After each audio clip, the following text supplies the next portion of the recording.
కూటమి ప్రభుత్వ మోసాలను ప్రజలకు తెలియజేసి వారిని చైతన్యపరిచి ప్రభుత్వాన్ని నిలదీసే విధంగా వైసీపీ శ్రేణులు పనిచేయాలని భీమిలి నియోజకవర్గం సమన్వయకర్త మధ్య శ్రీనివాసరావు పిలుపునిచ్చారు. ఆదివారం విశాఖ జిల్లా పద్మనాభం మండలం మద్ది గ్రామంలో బాబు ష్యూరిటీ మోసం గ్యారంటీ కార్యక్రమంలో ఆయన పాల్గొన్నారు.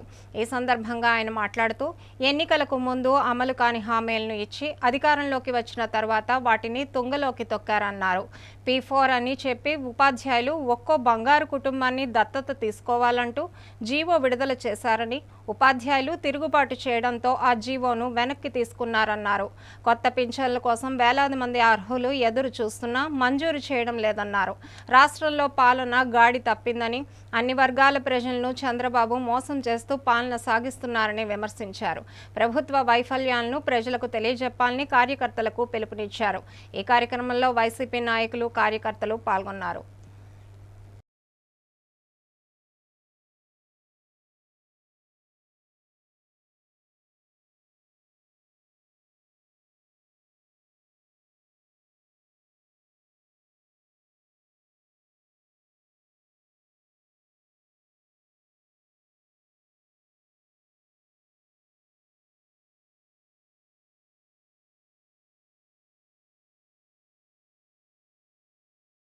ఈరోజు ఈ పద్మనాభం మండలంలో బాబు ష్యూరిటీ మోసం గ్యారంటీ అనే ఒక నినాదంతో ఒక కార్యక్రమాన్ని పెట్టుకున్నాం. ఈ కార్యక్రమం కేవలం ప్రభుత్వం ఏర్పడి 14 నెలల కాలమే కదా అయింది. ఈ 14 నెలల్లోనే ఎందుకు ఈ కార్యక్రమం చేపట్టవలసి వచ్చిందని చెప్పి మీ అందరికీ తెలియజేయాలి. దాని ద్వారా మనందరం కూడా గ్రామాల్లోకి వెళ్ళి ప్రజల్ని చైతన్యపరిచి ప్రజల ద్వారా ఈ ప్రభుత్వాన్ని మీద ఒత్తిడి తీసుకురావడానికి ఈ కార్యక్రమం తాలూకా ముఖ్య ఉద్దేశం. ఎన్నికల్లో ఓడిపోయాం 2024లో. ముఖ్యంగా భీమిలి నియోజకవర్గంలో అత్యంత దారుణంగా ఓటమి చెందాం. అయినప్పటికీ కూడా ఓటమి చెందిన తర్వాత కొన్ని రాజకీయ పరిణామాలు ఈ నియోజకవర్గంలో ఏర్పడ్డాయి. అకారణంగా ఇక్కడ నుంచి పోటీ చేసిన అభ్యర్థులు వారి పార్టీని విరమించుకున్న తర్వాత మరి జగన్మోహన్ రెడ్డి గారి నాయకత్వంలో, పెద్ద సత్యబాబు గారి నాయకత్వంలో నన్ను ఈ నియోజకవర్గానికి సమన్వయకర్తగా నియమించారు. మరి సమన్వయకర్తగా నియమించిన తర్వాత ఈ వేదిక మీద ఉన్న పెద్దలందరికీ కూడా మరొక్కసారి నేను ఈ వేదిక ద్వారా చెప్తా ఉన్నాను. ఎందుకంటే ఈ నియోజకవర్గంలో అనేక రకాలైన మార్పులు చేర్పులు రాజకీయాల్లో జరుగుతూ ఉన్నాయి. మార్పుల్లో భాగంగా అనేక ఇబ్బందులు పడుతూ ఉన్నారు వైఎస్ఆర్ పార్టీ నాయకులందరూ, కార్యకర్తలందరూ కూడా. రాజకీయాల్లో ప్రతి 5 సంవత్సరాలకి వ్యక్తులు వస్తూ ఉన్నారు, వ్యక్తులు మారుతూ ఉన్నారు. కానీ సమస్యలు అలాగే ఉన్నాయి. కానీ ఎక్కడ కూడా అభివృద్ధికి నోచుకోలేకపోయామో, రాజకీయంగా ముందుకు పోలేమని చెప్పే బాధలోన మొదలు పడతా ఉన్నారు. మళ్ళీ నియోజకవర్గం నుంచి మరి నేను పక్క నియోజకవర్గం జిల్లా అయినప్పటికీ కూడా సదూరంగా ఇందాకడే చెప్తా ఉన్నాను. ఒకసారి వేదిక ద్వారా ఈ జిల్లా 78వ సంవత్సరంలో విజయనగరం జిల్లా ఏర్పడింది. 79వ సంవత్సరంలో. అంతకుముందు విజయనగరం జిల్లా విశాఖపట్నంలో విజయనగరం జిల్లా ఉండేది ఆనాడు. తర్వాత జిల్లా ఏర్పడిన తర్వాత మరి పివిజి రాజు గారు మాకు ఆనాటి నుంచి పెద్దలైనటువంటి వారి హయాంలో వారి పేరున వారి తండ్రి గారి పేరు విజయరామ గారి విజయనగరం జిల్లాగా ఏర్పడింది. కొత్తగా జిల్లాను ఏర్పాటు చేసుకున్నాం. జిల్లా ఏర్పాటు చేసుకున్నప్పటికి కూడా ముఖ్యంగా ఈ పద్మనాభం మండలానికి సంబంధించి ప్రతి ఒక్క వైఎస్ఆర్ పార్టీ కార్యకర్తలు కానీ, నాయకులు కానీ అందరం కూడా విజయనగరంతో సత్సంబంధాలు, కుటుంబ బంధాలు, రాజకీయ సంబంధాలతో పోతా ఉన్నాం. రాజకీయాల్లో మార్పులు వచ్చాయి. మళ్ళీ నియోజకవర్గ సమన్వయకర్తకు వచ్చాను. నియోజకవర్గ సమన్వయకర్తకు వచ్చిన తర్వాత ఈ వేదిక మీద ఉన్న పెద్దలందరూ కూడా నాకు ఇచ్చిన ఆదరణ, నాకు ఇచ్చిన స్ఫూర్తి, నాకు ముందుకెళ్ళు అనే మీ వెనకాతలు ఉన్నామని చెప్పి ఇచ్చిన ఈ వేదిక మీద ఉన్న పెద్దలందరికీ కూడా మరొక్కసారి ప్రత్యేకించి ధన్యవాదాలు తెలియజేసుకుంటా ఉన్నాను. వైఎస్ఆర్ పార్టీ జగన్మోహన్ రెడ్డి నాయకత్వంలో నాకు ఇచ్చిన బాధ్యతని మీ అందరి తాలూకు ఆలోచనలతో వెళ్తానని చెప్పి, మీ తాలూకు ఆలోచనలు ఏంటంటే మీ ప్రాంత అభివృద్ధి చేయడం, మీ ప్రాంతంలో ప్రజలందరూ కూడా సుఖంగా ఉండడం, ఈ ప్రాంతానికి ఏ అవసరమో ఆ అవసరాలు గుర్తించి ఈ ప్రాంత అభివృద్ధి తీసుకెళ్ళడం అనేది ముఖ్యమైన లక్షణం మీ ఆలోచన. ఆ దిశగానే నేను పనిచేస్తానని చెప్పి ఆ దిశగానే మీకు మాటిస్తూ మీ అందరి తరపున ముందున్న కార్యకర్తలకు కానీ, వేదిక ముందున్న పెద్దలకు కానీ నేను చెప్పే మాట ఒకటే, మీ ఆలోచనలతో మీ గౌరవాన్ని పెంచుతూ, మీ తాలూకు ఆలోచనలు పెంచుతూ, మీ ఆలోచనలు అడుగేస్తూ ఖచ్చితంగా ముందుకు తీసుకెళ్తాను.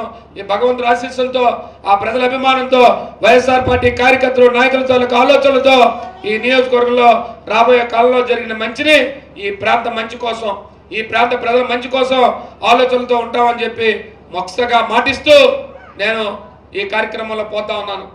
ఈరోజు ఏదైతే బాబు షూరిటీ మోసం గ్యారంటీ సుదీర్ఘంగా 12 నెలల కాలం 14 నెలలు అయింది ప్రభుత్వం ఏర్పడి, సంవత్సర కాలం అయిపోయింది. ఎందుకంటే ఇందాక చాలామంది చెప్పారు, మనం అనేక సంక్షేమ పథకాలు ఇచ్చాం, అనేక అభివృద్ధి కార్యక్రమాలు చేశాం, ప్రతి పేదవాడి సంక్షేమం చూసాం, మనకు ఓటమి జరగడం ఏంటి, అసలు ఓటమిని ఊహించుకోలేకపోతున్నాం అని చెప్పి. నిజమే, మన ఎవరు ఓటమిని ఊహించుకోలేదు, ఓటమిని జీర్ణించుకోలేని పరిస్థితిలో ఉన్నాం. దానికి కారణం ఏ రాజకీయ పార్టీ అయినా ఏవైతే హామీలు ఇస్తారో ఆ హామీలు అమలుపరిచిన తర్వాత మళ్ళీ ఎన్నికల్లోకి వెళ్తే ప్రజలు మంచి సాధనంగా ఆహ్వానిస్తారన్న ఒక ఆలోచనతో ముందుకు పోయాం. కానీ కుట్రలో కుతంత్రాలకు ఆలోచనలతో ఇవాళ కూటమి ప్రభుత్వంగా ఏర్పడి ఒక 3 పార్టీలు కలిసి ప్రజల తాలూకు ఆలోచనని వాళ్ళ తాలూకు ఆశని ఆలోచన చేసుకొని ఆకలింప చేసుకొని కేవలం మోసంతో ఈ ప్రజల తాలూకు ఆలోచనలు జగన్మోహన్ రెడ్డి గారు నిండున్నాడు. జగన్మోహన్ రెడ్డి గారి పనితీరు ఈ వైఎస్ఆర్ పార్టీ కార్యకర్తలు ప్రజల్లో మిగిలి ఉన్నారు. కానీ వీళ్ళని ఎలాగైనా విడదీయాలి, అధికారాన్ని చేయించుకోవాలంటే లేని ఆశని మన ప్రజలకు చూపించారు. ఏదో సూపర్ 6 హామీలు అని చెప్పి సరే మనందరికీ తెలుసు, ఇస్తామంటే ఆశ, కొడతామంటే భయం మన పేద ప్రజలకి, అందులో ముఖ్యంగా మన ప్రాంత ప్రజలకి లేని హామీలు ఇచ్చారు. సూపర్ 6 హామీలు ఏవైతే జగన్మోహన్ రెడ్డి గారు ఇస్తున్న పథకాలు ఉన్నాయో వాళ్ళు ఒకే మాట చెప్పారు. చంద్రబాబు నాయుడు గారు ఇక్కడ ఉన్న వాళ్ళందరూ వైఎస్ఆర్ పార్టీ కార్యకర్తలు, మీరందరూ కూడా బలమైన మీ గ్రామాల్లో కార్యకర్తల్లాగా మీరు అందరూ చలామణి అవుతున్నారు. మీ వేదిక మీద ఉన్న సర్పంచులు కానీ ఎంపీటీసీలు కానీ అందరూ కూడా చెప్తా ఉన్నాను. జగన్మోహన్ రెడ్డి గారు ఆయన ఒక మాట చెప్పారు ఎన్నికల ముందు, జగన్మోహన్ రెడ్డి గారు ఇస్తున్న సంక్షేమ పథకాలని ఏ ఒక్కటి ఆపకుండా కొనసాగిస్తాను, అవి కొనసాగిస్తూ అదనంగా సూపర్ 6 ఇస్తానని చెప్పాడు. దాంతో ప్రజలందరూ కూడా ఆలోచనలో పడ్డారు.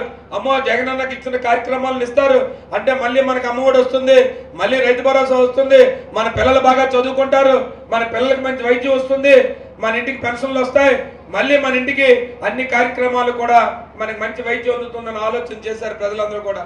జగన్మోహన్ రెడ్డి గారు చూస్తే మరలా సంక్షేమ కార్యక్రమాలు ఇప్పుడే ఆర్థికంగా ఇబ్బందులు ఉన్నాం, తప్పకుండా ఈ కార్యక్రమాలు కొనసాగిస్తామన్న ఉద్దేశంతో ఆయన ఉన్న వాస్తవాన్ని నిజాయితీగా ఒప్పుకొని ఆ కార్యక్రమం చేశారు.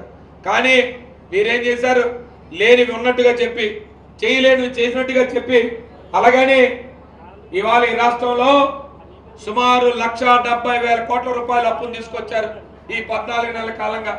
ఈ 14 నెలల కాలంగా మీరేం చెప్పారు, నేను సంపద సృష్టించి ఇవన్నీ చేస్తానని చెప్పారు. జగన్మోహన్ రెడ్డి గారు పథకాలు ఇస్తే అప్పులు చేసి జగన్మోహన్ రెడ్డి ఇస్తున్నారని చెప్పారు. మీరు ఎలాగిస్తారని చెప్పడితే నేను సంపద సృష్టిస్తానని చెప్పారు. ఇవాళ మీరు సంపద సృష్టించే పోగా 1,70,000 కోట్ల రూపాయలు అప్పు చేసి కేవలం ఒక సంక్షేమ పథకాన్ని కూడా పూర్తిగా ప్రజలకు అందజేయకుండా ఉన్నందుకే ఈరోజు మీరేదైతే హామీలు ఇచ్చారో ఆ హామీల కోసం ప్రజల తరపున మన పోరాటానికి, ప్రజల తరపున ఈ ప్రభుత్వం మీద ఒత్తిడి తీసుకురావడానికి ఇవాళ సమావేశం ఏర్పాటు చేసుకున్నాం. ఓ పక్క సంక్షేమ పథకాన్ని ఒక్క పథకాన్ని కూడా పూర్తి స్థాయిలో నువ్వు చేయలేకపోతున్నావు అనే విషయాన్ని ప్రజలకు చెప్పి ఈ ప్రభుత్వాన్ని నిలదీయాల్సిన బాధ్యత ఒక ప్రతిపక్ష పార్టీగా ప్రజల తరపున మనకి బాధ్యత ఉంది. కాబట్టి ఆ కార్యక్రమాన్ని చేయడానికే ఈరోజు మన కార్యక్రమం పెట్టుకున్నాం. చివరిగా ఒకే మాట చెప్తా ఉన్నాం, అధికారం ఉన్నా లేకపోయినా, ఇందాక చెప్పాను, అధికారం ఉన్నా లేకపోయినా ప్రజల మధ్య ఉంటాం, మీ మధ్య ఉంటాం, మీ కష్టకాలు ఉంటాం. మీరేదైనా కష్టంకి వస్తే మీ దగ్గరికి వచ్చి ఓదార్చే పరిస్థితి చేస్తున్నాం, లేదా మీరేదో శుభకార్యాన్ని పిలిస్తే మీ అందరితో వచ్చి ఆశీర్వదించి 10 ప్రజలకు భోజనం చేసి పోతా ఉన్నాం. కారణం ఎప్పుడు కూడా ప్రజల మధ్య ఉంటాం.